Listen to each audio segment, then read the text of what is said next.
अगर मैं आपसे एक सवाल पूछूं कि अगर आपके सामने दुनिया का सबसे ताकतवर एम्पायर खड़ा हो, उसके पास सेना हो, कानून हो, जेल हो, पैसा हो और पूरा सिस्टम उसके कंट्रोल में हो, और आपके पास कुछ भी ना हो, न हथियार, न पद, न सत्ता, तो आप क्या करेंगे?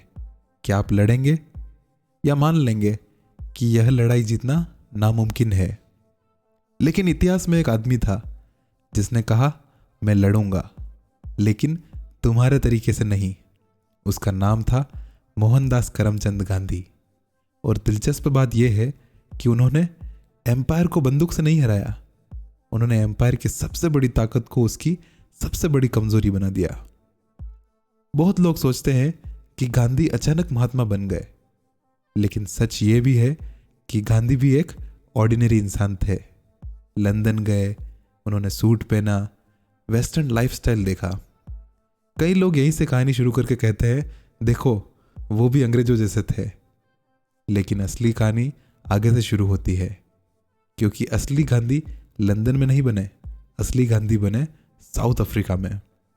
अब इमेजिन करिए, एक young Indian lawyer first class ticket लेकर ट्रेन में बैठा है, लेकिन सिर्फ इसलिए कि वो काला है उसे ट्रेन से धक्के देकर बाहर फेंक दिया जाता है।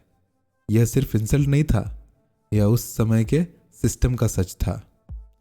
अब यहाँ दो रास्ते थे, या तो वो इंडिया वापस लौट जाते या ये मान लेते कि सिस्टम बदलना इम्पॉसिबल है। लेकिन गांधी ने तीसरा रास्ता चुना। उन्होंने कहा, अगर कानून इंसान को अपमानित करता है तो समस्या इंसान में नहीं, कानून में है।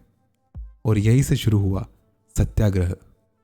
सिर्फ प्रोटेस्ट नहीं, सत्य को हथियार बनाकर विरोध। अब यहाँ एक चीज समझना जरूरी है, ब्रिटिश एम्पायर क्यों पावरफुल था?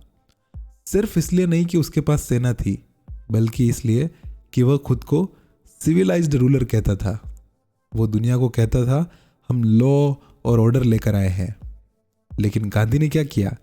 उन्होंने एम्पायर से कहा, ठीक है, अगर तुम सिविलाइज्ड हो तो हमें पीसफुली प्रोटेस्ट करने दो। और जब पीसफुल प्रोटेस्ट पर भी लाठी चली तो पूरी दुनिया ने देखा सभ्यता किसकी है। यही गांधी का सबसे बड़ा साइकोलॉजिकल मूव था। उन्होंने युद्ध को बैटलफील्ड से निकालकर मॉरल बैटलफील्ड में ला दिया। अब एक और एग्जांपल देखिए, ब्रिटिश गवर्नमेंट ने नमक पर टैक्स लगाया था। अब सोचिए, अगर गांधी लैंड टैक्स के खिलाफ आंदोलन करते तो शायद सिर्फ किसान जुड़ते, अगर वो कॉन्स्टिट्यूशन की बात करते तो शायद सिर्फ एजुकेटेड क्लास जुड़ती। लेकिन उन्होंने चुना नमक। क्यों? क्योंकि नमक हर इंसान की ज़रूरत है। गांधी 380 किलोमीटर पैदल चले, एक आदमी चल रहा था, लेकिन पीछे पीछे पूरा देश चल पड़ा। और उस दिन एक बड़ा बदलाव हुआ। पहली बार लाखों इंडियंस ने महसूस किया, हम पावरलेस नहीं हैं। और इतिहास गवाह है, जब जनता को अपनी ताकत का एहसास हो जाए तो एम्पायर ज़्यादा दिन टिक नहीं पाता। गांधी के पास न सेना थी, न पैसा, न पॉलिटिकल पोस्ट, लेकिन उनके पास एक चीज़ थी, मॉरल अथॉरिटी। उन्होंने अपनी क्रेडिबिलिटी, अपनी विश्वसनीयता बनाई। जेल गए, उपवास किए, अपनी बॉडी को भी प्रोटेस्ट का टूल बना दिया। और यही वजह थी कि जब गांधी फास्ट करते थे तो सिर्फ इंडिया नहीं, पूरी दुनिया देखती थी। अगर गांधी सेल्फिश होते तो सोचिए, 1947 में उनके पास क्या मौका था। वो चाहे तो प्राइम मिनिस्टर बन सकते थे, लेकिन उन्होंने सत्ता नहीं ली, उन्होंने इन्फ्लुएंस चुना। और इतिहास में एक इंटरेस्टिंग पैटर्न है, जो लोग पावर के पीछे भागते हैं वो अक्सर इतिहास में छोटे रह जाते हैं, लेकिन जो लोग पावर को ठुकरा देते हैं वो हिस्ट्री में बड़े हो जाते हैं।